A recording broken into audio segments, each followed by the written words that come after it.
Hello curious students, welcome to our YouTube channel Padhai Point.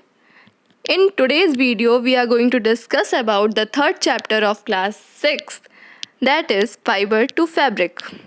Fabrics are made up of yarns and yarns are further made up of fibers. Fabric यानी कि कपड़े जो होते हैं वो yarn यानी कि धागों से मिलकर के बने होते हैं और धागे जो होते हैं वो फाइबर्स यानी कि तंतुओं से मिलकर के बने होते हैं. फाइबर्स हमें दो तरह से प्राप्त होते हैं, नेचुरल फाइबर्स और सिंथेटिक फाइबर्स. नेचुरल फाइबर्स वो होते हैं जो कि हमें प्लांट और एनिमल से मिलते हैं, जैसे कि कॉटन, जूट, सिल्क और वूल.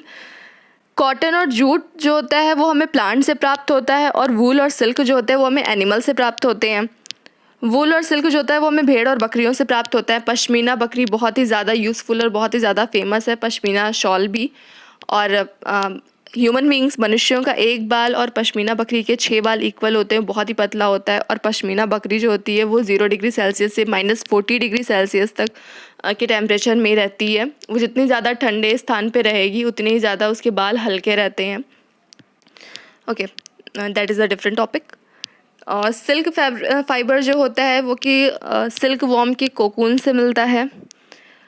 कुछ फाइबर ऐसे भी होते हैं जो कि केमिकल से बनाए जाते हैं, जिनको सिंथेटिक फाइबर्स कहते हैं, जैसे कि polyester, nylon and acrylic. Cotton plants are usually grown at places having black soil and warm climate.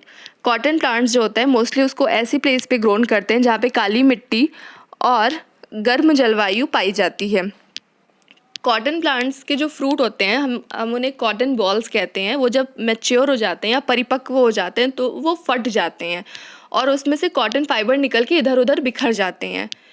तो जो कॉटन फाइबर्स बीज से अलग नहीं हो पाते हैं उसको एक कॉम्बिंग प्रोसेस या फिर एक कंघी जैसी संरचना होती है उसके थ्रू उसको अलग किया जाता है और इस पूरी प्रोसेस को गिनिंग कहते हैं. जूट फाइबर जो होता है वो हमें जूट के पेड़ से प्राप्त होता है. जूट का जो पेड़ होता है उसके स्टेम यानी कि तने को पानी में भिगो दिया जाता है और जब वो फूल जाती है तो फाइबर और जो वेस्ट होता है उन सबको अलग अलग कर दिया जाता है.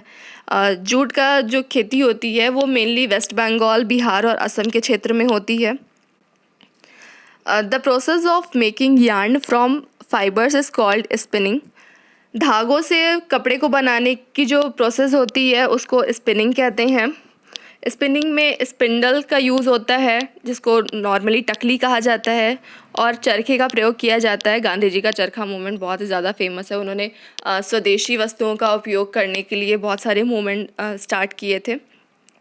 इंडियन गवर्नमेंट ने भी खादी को बढ़ावा देने के लिए एक आयोग का गठन किया है जिसे khadi and village industries commission कहते हैं. इसका गठन 1956 में हुआ था. वीविंग, यार्न से फैब्रिक बनाने के लिए 2 प्रोसेस होती है, वीविंग और निटिंग या नाइटिंग. निटिंग को नाइटिंग भी कहते हैं.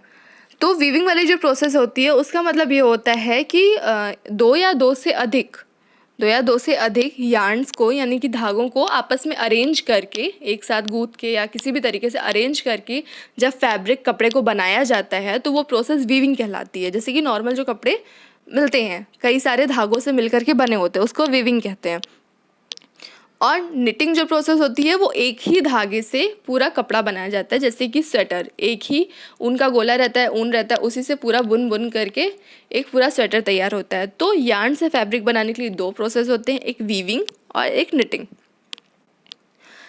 एंशंट इजिप्ट में कॉटन के साथ साथ फ्लैक्स का भी खेती की जाती थी, उसको ग्रो किया जाता था, कल्टीवेशन किया जाता था नील नदी के किनारे और उससे ही फैब्रिक बनाए जाते थे. एंशंट टाइम में जो फैब्रिक लोग यूज़ करते थे वो आज की तरह के पर्टिकुलर मतलब साड़ी और अदर कपड़ों के जैसे नहीं होते थे. वो लोग कुछ भी किसी भी शेप में किसी भी पैटर्न में कपड़े बना लेते थे और उससे अपनी बॉडी को कवर कर लेते थे. कोई पर्टिकुलर शेप या पैटर्न नहीं हुआ करता था. इस पिक्चर में शो है कॉटन रोल्स यानी कॉटन बॉल्स, ठीक है, उससे फाइबर बनाते हैं, वो प्रोसेस गिनिंग होती है. फाइबर से यार्न बनता है, वो प्रोसेस स्पिनिंग होती है. और यार्न से फैब्रिक बनने के लिए निटिंग और वीविंग 2 प्रोसेस होती है. सो अगर आप लोगों को किसी और टॉपिक पे वीडियो चाहिए तो आप लोग कमेंट सेक्शन में बता सकते हैं. और अगर वीडियो पसंद आई हो तो वीडियो को लाइक करिएगा, शेयर करिएगा और चैनल को सब्सक्राइब करना मत भूलिएगा. Thank you.